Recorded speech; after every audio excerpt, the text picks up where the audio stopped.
blessed with this text or verse that we're going to talk about this evening. But before we continue, I invite everyone to please bow down your heads as we pray. Amahan na balaan, ikaw na nagmugna sa adlaw ipapahulat. Ikaw nga mao ang Dios among kinabuhi. Kami nagasimba karon Ginoo. Nagpila kanimo nga magbubuhat ikaw o ikaw mao ang nagbuhi kanamo hangtod karong panahon. Ginoong Dios, kami andam nga mamina. Aduna siguro kami mga struggles sa matag usa. And I am praying, Lord, na this message will help us renew ourselves. Usa Ginoong Dios, kami nagagnaot nga imong paggiya, makita na mo og mabati, pinaagi lamang sa ngalan ni Jesus. Amen. Yeah. When I was in MBC, ang requirement na ma-regular ka sa atong institution is kinahanglan lead passer ka, kay MBC man, it's a school, and kinahanglan ka na naa kay master's degree. Sadly, wala na sa ako And so, I was thinking, kung saan ako mabuhat na mo-grow ko? Stagnant na kayo ko for many years, wala ko yung avenue na mo-grow. Wala ko nakatay kong masters, wala ko naka-school. And so, I joined kaning CPE, or Clinical Pastoral Education. Now, Clinical Pastoral Education is a training for those who wanted to become, kanibitang binatawag ng chaplains, or a good counselor. So kung gusto mo, you can join it. It's open for everybody. Dili lang ni para sa pastors. Everybody siya. And when I joined, may barato na siya. Dili di siya inang barato, pero ma-afford na gindi mo siya. It only covers 10 weeks. So easy na gindi kayo siya. Then twice a week lang mo mag-meet. Anyway, the point of my story is this.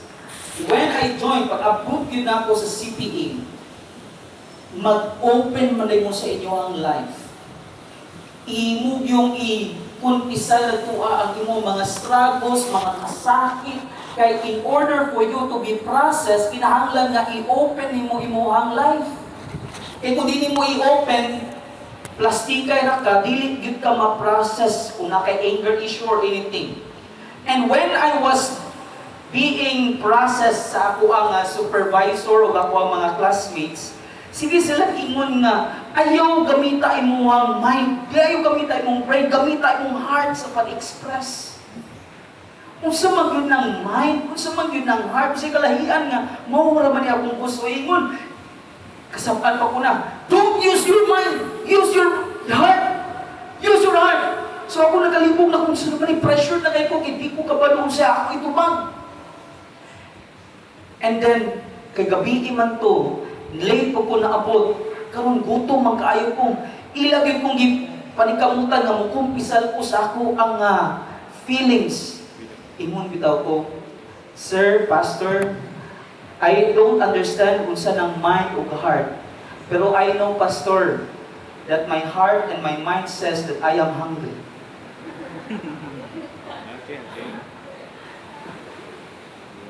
Only to find out later na ang pasabot dahil sa heart is your inner self. Ang imong desire, ang imuhang tinuod nga gibati. Kay usahay mo ingon ka nga okay pero naadi kay kalabo. And that's the reason why we are going to talk about is spirit renewed, or kung di na ito masabtan, that I am addressing the person inside you. That is who you are when you are alone. Di na ma-express kung kinsa gid ka. Kung sa imong thought, kung nakakita ka somebody na akay ginahuna-una, na comment probably, appreciation or judgmental, ikaw na. And that is what we are going to talk about this evening. And the text that we are going to talk about is found in Psalm 51. And let us go to read it one by one. Verse 10. Let us read it all together.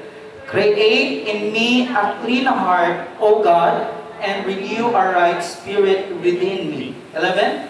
Cast me not away from thy presence, and take not thy Holy Spirit from me. Verse 12. Restore unto me the joy of thy salvation, and uphold me with thy free spirit. Nag-take note mo? Namoy nakuha nga grabe ka sentimental sa pulong dinhi. Now, this is expressed by who? Kisay nagsulat ani? King David. When? Naunsa man siya? Nakasalak siya kay Bathsheba. Okay. There are two great sins na nahimo ni David. First, unsa to? Okay, adultery, and the other one is murder. Very good. You are a good student. No? Murder. And when David was actually saying, create in me a clean heart, he was talking about his inner self. Ang iyahang kaugalingon, tinuod nga kaugalingon nga dili makita sa mga katawhan sa palibot. Ilang makita nga si David maayog yun. Talented, guwapo, sama ni Flash. Amen. Amen. Ana ilang paglantaw. Pero in the inside, David was rotting. And so that is why ang prayer ni David is to create in me a clean heart. In verse 10, let us going to study it. Create in me a clean heart. Unsay inyo makuha din ang lesson? First point. It's very obvious. We need a clean heart. Kadong kaganina, pangutaan na din na sa imong mga question. Kung tinuod mo sa inyong kagalingon, naagad mo nakita sa inyong kinabuhi that you need God to clean. Am I right? Yeah. We are guilty of something. But God is willing to create in us a clean heart. Ingon pa ni David, create in me. Sulod ka na ako. And it's so wonderful that the word create, dinha nga gigamit ni David. Actually, in Hebrew, na duha ka klase nga create. Asa o bara. Asa and bara. Asa means to create something from something. For example, kining bench. Asa ni gikan? Kahoy. I-create ni siya sa sculpture, gikan sa kahoy. Bisan kung sa butang, i-create imo, gikan sa something that is asa. But, the only creation nga very specific sa ginahimo sa Ginoo is the term bara. It is creating something out of nothing. And ang gigamit ni David, pagkalindot, ang gigamit ni David, pag ingon niya, create in me a clean heart, O God, is bara. In other words, it is only God can do. In short, in order for us to receive a clean heart, we need God.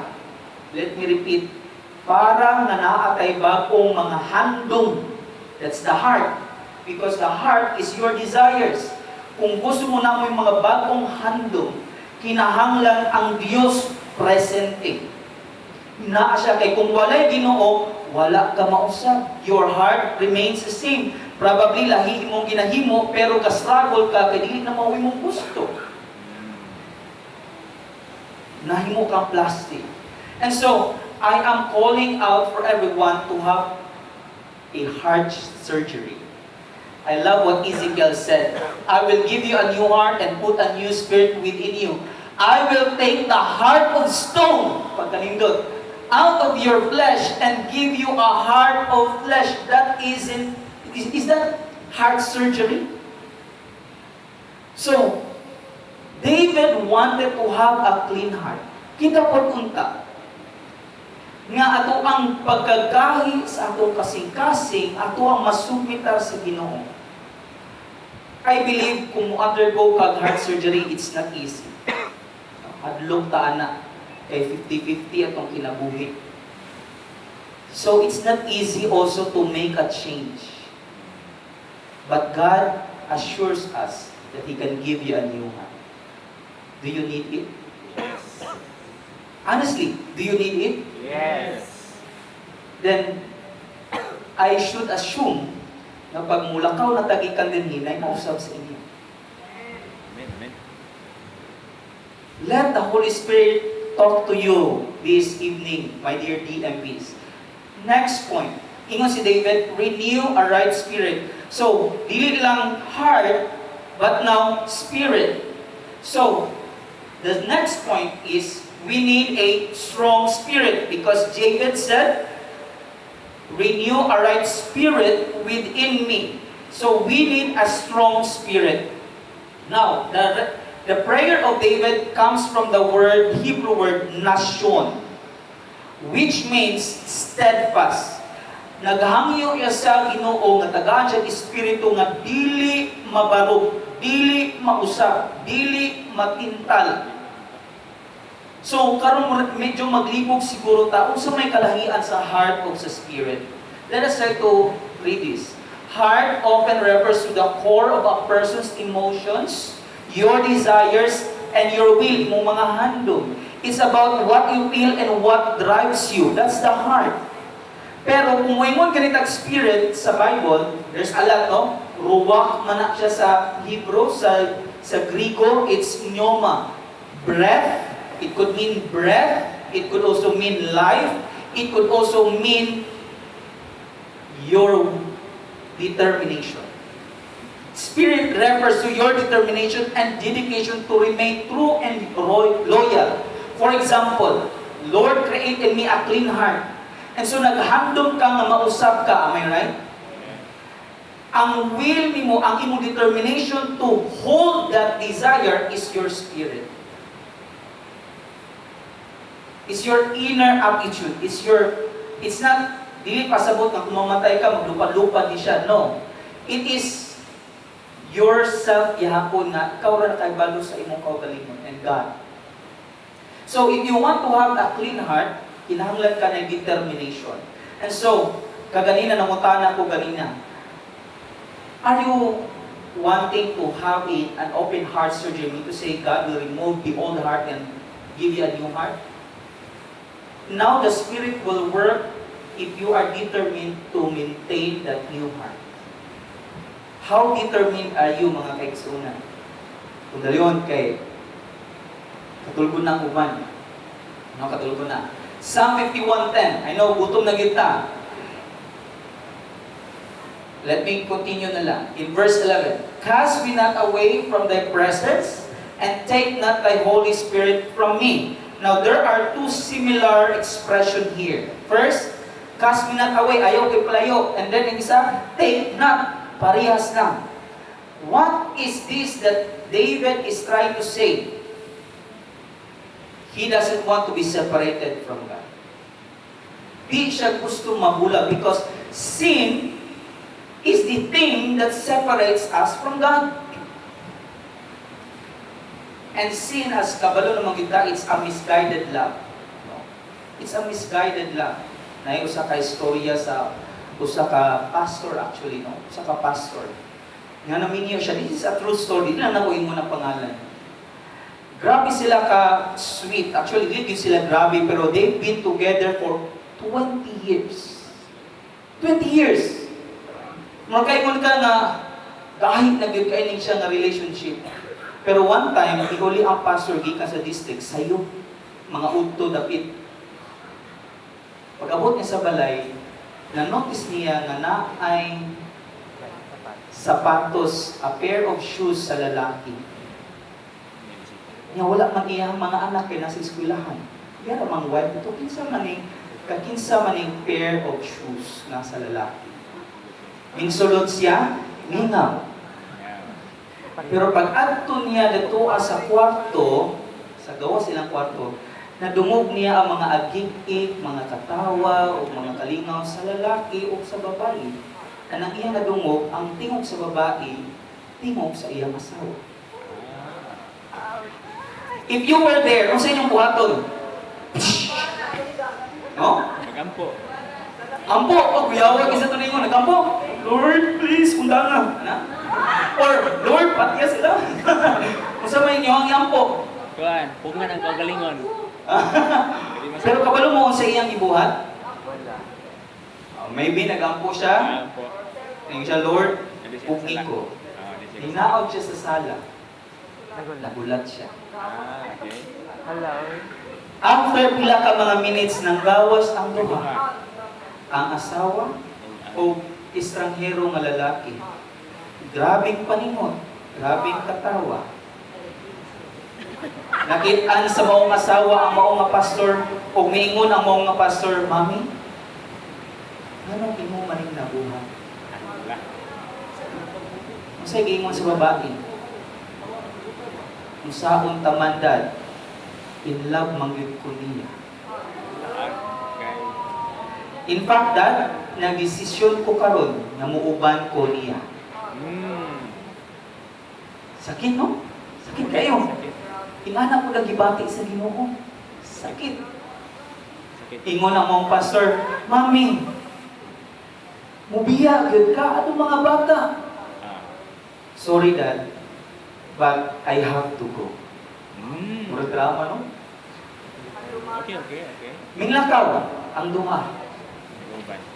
Pero, sa wala pang minglakaw yun, ingon ang maong pastor, Mami, naka-decide namang yun ka, but let me tell you, na bisan mo sa pagkakadugay mawala diri sa balay, ako o imong mga anak magulat nimo. Very nice.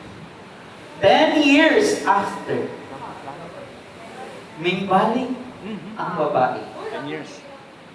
10 years. No, lain lang kayo, no? Pero, ito pa di sa Congress nakita.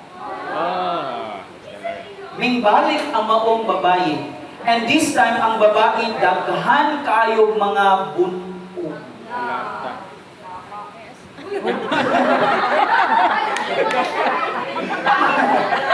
Daghan og mga bunong. And so, pagkakita yun sa maong pastor, sa maong babae, wala sa siya may react, pero iyahan entertain. Umingon man ang babae nga, Daddy, I am really sorry, hilak ko. I want to come home. Kung sige mo sa maong pastor, gigakos niyang ayo kung miingon ang maong pastor, Mami, welcome home. It's a love beyond our human understanding, pero nahitabo na siya, it's real. Why? Because konektado ang pastor sa Ginoo. Sin is the one that separates us from God. And so, kung makaseparate man na siya sa ato ang Ginoong mga naibog man nato, nganong mabuhat man nato sama sa maong babae? God cannot be distant. Is that real? Yes, God cannot leave you. Bisan asa ta, God will remain to be with you. Bisan magpakasalata, God is there with us. But He can be distant kung samang pamaagi niya. By our sinful choice, God is set apart. Pero naagyan ko siya din na nagpapili, waiting for you to come home. Mga dear DMVs, unsa may nakapapugong ninyo, God is willing to accept you. But it comes from your willingness. Third point, true Christians struggle to remain faithful at all costs. Tanang panahon, you need to struggle kay commitment na nimo sa Ginoo. It is us connecting to the source of life. DMVs man ta. Digital Missionary Volunteers. We need to connect. It is a struggle. Pag mata sa buntag, usahay, tanaw ka, malate na magyud ko ani. Pero Lord, I will set time for you. I'm not becoming impractical din, you know. Pero, take your time. Spend time with the Lord. Akong when I was, dili pa ko minyo, LDR mi sa ako ang one love, no? And, grabe yung effort mo, ang hindi sa Cagayan, para namin makikita sa crush. No? To the point na, may nakarelate. May nakarelate, no? Ako, tungod sa grabing ugma, mix ugakot yun sa Baguio. Miagi yun, maybe some of you have heard this, pero kaning baluda, gagmay ra ni. Minsakay kog baruto kay wala na may mga barge at that time kining Baguio coming. Pero kanila laging desidido kay ka makikita sa crush. Kusugid ka nga muulit yun dayon kay dituan na rin pagka makita na din mo siya, wow! Amazing. Pagka nindot sa binuhat sa Ginoo. Amen. Amen. Bagyo. Natuwang bitaw sa tunga-tunga sa dagat. Nay bagyo kaming walay barge, walay coast guard. Abi na ginahug mo na gito akong final time, no? Final moments akong kinabuhi. Tanaw ko sa langit, puro ngit-ngit, no? Kay wala. Bagyo ko padulong. Dagko kay mga balod. Mura na gyud mga ana dagto na usahay pag mo ana ang balod sa mua. Grabe gyud. Anak ko Lord, mamatay man ko, kita lang ang akong lawas, dili ko missing. So nagahando mo ko nga missing, kay kanang gumakitan ka sa lungon, usahay kay dagdag comments pa, hala. Di panik dali siya, no? Or hala, nanambok lagi siya sa mo. No? Di man naman yung namong. Di ba? Di mo ko ganahan anak. Nag-comments ako aso gusto ko nga missing pero katunga time Lord magkita lang ta ko.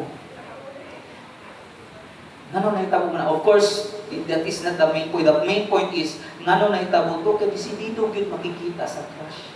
If you are determined to spend time with the Lord, you will have time.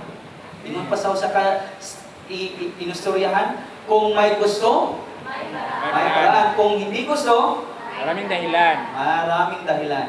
Okay? Gusto yun mo ani diri kinakabot man mo pero ang uban na ay dahilan no manudi ka ani diri. But anyway, that is the reason why the point is let's be intentional. Tuyuunon gyud siya. Dili lang na siya magic na ma-feel lang mo Lord na ka sa akong side. It is intentional. Whether you have time na duol ang Ginoo or layo siya, be intentional. Spend time with the Lord. Ingon pa sa mother ni Mark, not Mark Philly, but Billy Graham. Bata pa si Billy Graham, hinduo siya siya, Mama, why is it that sometimes I don't feel that God is close to me? And the mother said, no, son. It might be the time that He's closest to you because He's testing your faith. Be intentional. Seek for the working of the Holy Spirit. And that goes to the fourth. Happy na tayo, magkakaon mo gadumo. Submitting to the fourth point. Submitting to the indwelling power of the Holy Spirit. A clean heart and a right spirit is not enough. We need the Holy Spirit to convict us daily. So the question I put there, how willing are you to let the Holy Spirit reign? Sa imuhang pagpili sa mga dress, sa pagpili sa imuhang mga ginatanaw sa cellphones ninyo, sa inyong pagpili sa inyong mga friends, sa inyong priorities sa life, how willing are you to let the Holy Spirit reign to guide you? Sister Ellen White said in Testimonies for the Church, we should pray as earnestly for the descent of the Holy Spirit as disciples prayed on the day of Pentecost. Ingon siya, if they needed it at that time, we need it more today.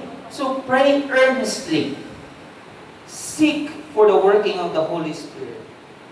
Lastly, Psalm 51:12. Restore unto me the joy of thy salvation. Last point, learn to be happy in the Lord. Usahay ako makita, and even I myself na ka-experience ko nga, traditional kayo o kanang routine kayo ang atong worship. No? Usahay maboring na kung dili kay ko ma-enjoy sa service sa Ginoo. Are you enjoying? Yes. What motivates you? Hindi ta maglayo cancer. Namo ko'y madasi kay naa siya'y crush. Naay madasi kay di na siya musikat. Dira siya makakuha pansin. Pero napoy uban nga madasig sila bisan unsang sitwasyon because they love God. They love the Lord. And so I put there, learn to be happy in the Lord, in whatever circumstance. You know what? Na ay term karuning gawas. The term is worshiptainment. Kung saan ng worshiptainment? Kombinasyon na siya sa worship o entertainment na ang focus sa worship is to, butang din ha, engaging, primary goal is to engage congregants through emotionally charged or visually stimulating experiences. Kung dili ganing katawanan ang speaker, muli ka nga kapoy. Kung dili gani walay PowerPoint, may saan tong wali ni Pastor, walay PowerPoint. Walay special song, walay anything, maapektuhan pud ato ang pagtuo. Worship should not be a place of entertainment. It's a place nga mangita pa sa Ginoo, mo connect ka. Spiritual recharge. Karon mo pilit na ta, adini ko kay boring to si Juan Pastor dito. Dini ko kay na concert. No? Conditional ba ang ato ang pag-worship? Is our worship conditional? Kung feel mo nga ganahan ka, dinha ka. Pero kung di mo feel, di po ni mo ma-feel ang Ginoo. Again, it's intentional. Tuyuuno na siya. Even bisag kinsa nga speaker din na ay message gihatag ang Ginoo anak nila. So let us be intentional to listen, not conditional in a way. Look at Jesus. Ingon ni 1 John said, we love Him because He first loved us. Is God loving us conditionally? No. He accepts us. Yes, yes, in a point that God can redeem us if we are willing. But in terms of loving, God never fails. He loves us with everlasting love. Walay kondisyon. Maitom, maputi, mabungi, mataas, maputot.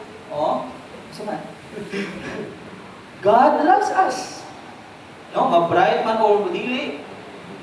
God loves us. Acts 10:34-35.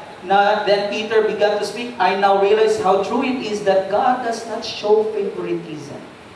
So if God is not showing conditional love sa atua, it's agape, no? Unconditional love. Ngayon pa ni Jesus Christ, this is, no man has greater love than this, that He is willing to lay down His life for His friends. That's agape. Agape love. So, if God is unconditional in His love, manong kondisyonan man nato ang pag-worship sa iya? DMVs, we are bringing Jesus sa ato ang ministry. Pero sa magkakasuod kay Jesus Christ. So let me end this by saying, the renewal of the Spirit, since Spirit renewed man ang topic, is not a single momentary act, but a lifelong journey. Is a daily practice. It requires daily, intentional, gabalik-balik po word nga intentional, okay, tuyuunon na yun na siya. Usay na akong times na down kay ka na, hindi mo ma-feel na role ang Ginoo. But be intentional, Lord, I believe na naa ka. Lord, nakasala ko, I know nga naa ka. Tuyuunon, Lord, nakasala ko, please forgive me. Be intentional to believe. Pasaylo na ko, kaya ang ginahalag ni Satanas, tagaan ka guilt niya, nga i-remind ka nga hawa, pag ka mapasaylo sa Ginoo, mag-ingon ka, nabibig ko, ego sa Ginoo. No. When you come to God in honest repentance, He forgives you. Ang ingon sa Bible, He will cast your sins to the middle of the sea, nga naay bato, nga di na yun makuha. It requires daily intentional surrender to the guidance and transformative power of the Holy Spirit, shaping us into the likeness of Christ with each passing day. So let me end this with a question. Are you willing? Are you willing to carry the burden that you have? I think I shared this story already to you, pero ganahan ko mag-repeat ani nga story kato bitawng babae nga mountain climbing siya. I-invite siya na mag-mountain climbing. I-climb sila. Ning witik, bitaw ng pisik, ikusog making hangin sa taas, ning witik, karon na igo iyang mata. Nag-contact lens man siya, so napalit ang contact lens. Karon lisod kay siya maglakaw, mausar ka buhok mata. Ako, I can testify of that. Kamu nga naka-eyeglasses mo, karelate mo sa ako. Kanang isara bitaw imong mata ba, murag siya ringgan. Now, when they arrive to a station, nagpabilin sila dito sa station. Nag-ampo siya, Lord, please help me find my contact lens. Suddenly, naay ning announce na hiker, ingon siya nga, anyone, nga nawag ang contact lens? Ikaw siya nga nawali ang contact lens, karon naanay nakakita ang contact lens. So iyang gitan-aw. Ihamang gyud. Karon nangunta na siya, sir, giun sa man imong pagkakita nga nalagpot man to sa kalasangan. Giun sa man imong pagkakita. Kabalo mo? Samtang ko na siya naglakaw, nakakita siya glamigas nga nagbit-bit og contact lens. Ingon siya, kagarbuso pa pud aning lamigasa nga bit-bit-bit mag contact lens. Ingon siya nga, di man niya masuot. Di po niya ni makaon. So sa may pulos aning contact lens sa lamigas, o sa iyang gikuha, kay dili yun ni sa lamigas. So karon imuha dahil ni, na-touch kung ayo ang mong babae, mikulit siya, iyang papa cartoonist. Kasi dito mag-drawing o cartoons sa newspaper. Na-inspire ang maong papa kung iyahang i-drawing ang usa ka lamigas nga nagbit-bit og contact lens. Niya gibutangan din yung caption. Kasi gibo man sa caption, ni-istorya ko no ang lamigas. Ingon na mong lamigas, Lord, I don't understand that you put this heavy burden on me. I cannot use it. I cannot eat it. It weighs heavy on me. But since you put it on me, then I will carry it for you. Tungod ato, na blessed ang babae nga nawat ang contact lens. What is your burden? What is your struggle? Just give it all to the Lord with willing heart. God wants to change our stony hearts to a heart of flesh. And I hope that we all have the answer. Are you willing? We will all answer yes. Let us pray. Father God in heaven, karong nga kagabion, Lord, we are blessed by the testimony of David. Lord, you are a loving God. And whoever we are, whatever that we have done in the past, you are willing to forgive us, O Lord. And so help us to believe it and live a life renewed by your Spirit. Help us to be willing and humble enough to follow your will, even though it contradicts to our desires. Help us, O God, to be humble enough to your calling and your leadings. Forgive us from all our sins, and we give our praises to you for the victory over sin. For this we ask in Jesus' name. Amen. Amen. Thank you. Praise God. No? Kuya Neil, Pastor Neil, thank you so much. Though, wait lang, dili ka. Though I did not, although naghatag na ko sa guidelines, pero I did not expect to be this magnificent. No, grabe siya. I mean, ang pagbuhat ako sa program, wala lang. Okay, sige, mag-renew ta. Okay, renew our spirits. Pero wala dyan ko, nagunahin, ano siya ka, dulot bitaw sa kasi-kasi. And we praise God for the message. And since DMV manato po siya, wala sa shape lang. Buhatan lang. Yeah. Thank you so much. Yeah, thank you so much, Kuya Neil. Thank you. And digital pastor nato ni siya, so he is one of us. So whenever you have whenever na may mga kasakit, pwede na mo muduol siya ha. Naan siya sa group chat nato. Contact mo. Pero hindi na ni siya ha. Oh, may inform na ko daan. Once again, thank you so much. Pakpakan na to. Praise God. Thank you.